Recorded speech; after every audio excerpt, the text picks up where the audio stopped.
Sino nga ba ang mag-aakala na ang batang Filipina na pumasok lang bilang wildcard noong nakaraang taon ay magiging usap-usapan ngayon bilang hottest and most popular ace player sa mundo ng tennis?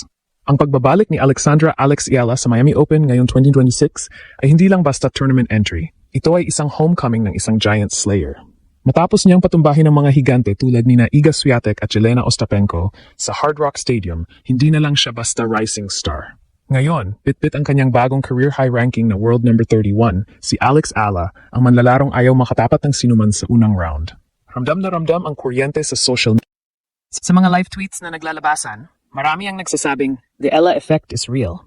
Yung tipong kahit practice sessions pa lang niya, dinudumog na ng fans na may dalang bandila ng Pilipinas. Ang Miami Open ang naging saksi sa kanyang meteoric rise at sa kanyang pagbabalik ang tanong ng lahat. Kaya ba niyang higitan ang kanyang semifinal finish noong 2025 at tuluyang sungkitin ang corona? Sa script na ito, hihimayin natin ang emosyon ng fans, ang takot ng kanyang mga kalaban, at ang determinasyon ni Alex na patunayan na ang kanyang tagumpay ay hindi tsamba, kundi simula pa lang ng kanyang dominasyon. Sariwa pa sa alaala ng bawat tennis fan ang naging takbo ng Miami Open noong nakaraang taon. Doon nagsimula ang lahat, ang moment na naging global sensation si Alex Iala. Mula sa pagiging world nod number 140, bigla siyang naging headline sa bawat sports news outlet matapos niyang isa-isang iligtas ang mga pangarap ng Pilipinas sa court. Ang reaksyon ng mga tao sa Twitter at Facebook noon ay hindi lang basta saya, kundi pure. Maraming foreign commentators ang nagsabi na para siyang veterano kung maglaro. Walang takot sa mata kahit ang kaharap ay mga Grand Slam champions. Ang sentiment ng publiko ay malinaw. Alex Iala isn't just playing for herself. She's carrying the pride of an entire nation that has been hungry for a tennis superstar. Sa mga live tweets mula sa mga fans na nakasaksi sa kanyang pag-akyat sa ranking ngayong 2026, makikita mo ang matinding hype na nakapalibot sa kanya. May mga nagsasabi na ang paglalaro ni Alex ay parang isang chess match, kung saan palagi siyang dalawang hakbang na mas mabilis sa kanyang kalaban. Ang kanyang lefty spin at yung matinding determinasyon sa bawat puntos ang dahilan kung bakit tinawag siyang hottest player sa tour ngayon. Hindi lang ito tungkol sa physical beauty o endorsement deals, kundi sa fire na pinapakita niya sa loob ng court. Sabi nga ng mga fans, watching Alex play is like watching history in the making. Bawat palo niya ay may bigat, bawat sigaw niya ng laban ay tumatago sa screen. Ang opinyon ng marami ay nagbago na rin. Dati, ang tingin sa kanya ay under. Ngayon, siya na ang target. Ang pressure na ito ay hindi biro, pero sa bawat interview ni Alex, palagi niyang sinasabi na ito ay pangarap na tinutupad niya. Ang maturity na pinapakita niya sa edad na 20 ay talagang nakakamangha. Sa Miami ngayon, ramdam ang excitement ng mga Pinoy doon. Marami ang nag-post na handa na silang ubusin ang kanilang boses para lang suportahan ang ating pambansang pambato. Ang Miami Open ay naging mini Manila dahil sa dami ng sumusuporta sa kanya. Ito ang klase ng suporta na bihirang makita sa tennis, isang sport na kadalasan ay tahimik. Pero dahil kay Alex, naging fiesta ang atmosfera sa Hard Rock Stadium.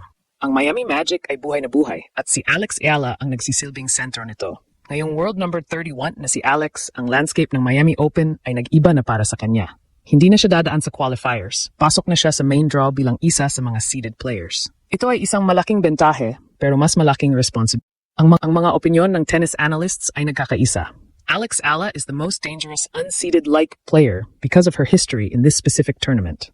Alam ng mga top players na si Iga Swiatek, Coco Gauff at Aryna Sabalenka na hindi biro ang makaharap ang isang Alex Ala na komportable sa surface ng Miami. Sa katunayan, may mga tweets na naglalabasan na ang mga players mismo ay nagdarasal na huwag nilang makatapat ang Pinay sa early rounds. Ang pag-akyat ni Alex sa ranking ay bunga ng kanyang sipag matapos ang naging run niya sa Dubai at Abu Dhabi kamakailan. Ang kanyang pagkatalo kay Coco Gauff sa Dubai quarterfinals ay hindi itinuring na failure, kundi isang lesson. Ang reaksyon ng fans doon, imbes na madismaya, mas lalo silang nabilib dahil nakipagsabayan si Alex sa bilis at lakas ng world number 4. Ang consensus sa tennis community ay malinaw, konting polish, na lang sa kanyang serve at mas matinding consistency, at pasok na si Alex sa ang Miami Open 2026 ang itinuturing na litmus test para rito.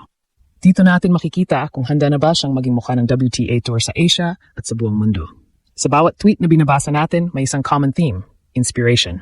Maraming kabataang Pinoy ang nagsimulang humawak ng racket dahil sa kanya. Ang kanyang meteoric rise ay nagsilbing patunay na ang talentong Pinoy ay world class. Sa Miami, hindi lang siya tinitingnan bilang isang player, kundi bilang isang popular icon. Ang kanyang popularity ay lumampas na sa tennis. Siya ay simbolo ng pag-asa. Ang laban niya sa March ay hindi lang para sa puntos. Ito ay para sa pagpapatuloy ng kanyang legacy. Habang naghahanda siya para sa kanyang unang laban, ang buong mundo ay nakatitig. Handa na si Alex na gulatin muli ang Miami. Handa na siyang patunayan na ang ace player ng Pilipinas ay narito para manatili sa tuktok. Walang duda, ang 2026 Miami Open ay magiging The Alex Ala Show at tayong lahat ay may front row seat sa kasaysayan. Bilang huling hirit sa ating malalim na pagbusisi sa pagbabalik ni Alex Ala sa Miami Open ngayong 2026, malinaw na ang ating pambansang pambato ay hindi na lamang isang rising star kundi isang ganap na global tennis phenomenon. Ang paglalakbay niya mula sa pagiging isang wildcard entry noong nakaraang taon hanggang sa pagiging isa sa pinaka-popular at most dangerous ace players sa kasalukuyan ay isang kwento ng purong pagsisikap, disiplina at hindi matatawarang puso. Ang Miami Open ay naging saksi sa kanyang pag-uspong at sa kanyang pagbabalik, bit-bit niya ang bigat ng ekspektasyon hindi lang ng mga Pilipino, kundi ng buong tennis community na sabik na makakita ng bagong mukha sa tuktok ng WTA rankings. Ang bawat live tweet at reaksyon na ating nakikita sa social media ay patunay na ang Ila Fever ay hindi lamang pansamantala. Ito ay isang pagkilala sa isang atletang nagawang basagin ang mga stereotypes tungkol sa mga Asian tennis players. Ang opinyon ng marami na siya ang hottest ace player ay hindi lang base sa kanyang panlabas na anyo o endorsements, kundi sa fire at intensity na ipinapakita niya sa loob ng court. Kapag hawak na ni Alex ang racket, ramdam ang kuryente sa bawat corner ng stadium. Ang kanyang pagiging clutch sa mga crucial na sandali ng laro ang nagpabilib maging sa kanyang mga mahihigpit na kalaban. Maraming fans ang nagsasabi na ang panonood kay Alex ay parang isang roller coaster ride, puno ng emosyon, kaba, pero sa huli, palaging may dalang inspirasyon. Ang kanyang meteoric rise ay nagsilbing blueprint para sa mga susunod na henerasyon ng mga atletang Pilipino. Pinatunayan ni Alex na hindi hadlang ang pinagmulan o ang kakulangan ng tradisyon ng isang bansa sa isang partikular na sport para maging world class. Sa pagpasok niya sa main draw bilang isang seeded player, ang pressure ay doble. Pero ayon na rin sa mga obserbasyon ng mga eksperto, si Alex ay isang manlalaro na lumalaki kapag mas malaki ang kanyang maturity sa edad na 20 ay bihirang makita. Hindi siya basta-basta nagpapadala sa hype, pagkus ay ginagawa niya itong gasolina para mas lalo pang pagbutihin ang kanyang laro. Ang suporta ng mga Pinoy sa Miami at sa buong mundo ay nagsisilbing kanyang invisible armor na nagbibigay sa kanya ng lakas sa bawat serve at volley. Sa pagtatapos ng tournament na ito, anuman ang maging final score, ang panalo ay nasa panig na ni Alex at ng buong Pilipinas. Nagawa niyang pag-isahin ang isang bansa sa pamamagitan ng kanyang bawat palo at bawat pawis na pumatak sa semento ng Hard Rock Stadium. Ang Miami Open 2026 ay maala bilang ang sandali kung saan ang isang Filipina ay hindi lang nakipagsabayan, kundi namuno at naging mukha ng prestihiyosong kompetisyong ito. Ang buong Miami ay gulat, ang mundo ay hanga, at tayong mga Pilipino ay punong-puno ng pag-asa. Si Alexandra Ala ay narito na, at ang kanyang paghahari sa tennis world ay nagsisimula pa. Abangan natin ang kanyang susunod na kabanata dahil sigurado mas marami pang kasaysayan ang kanyang isusulat. Laban Alex, laban Pilipinas.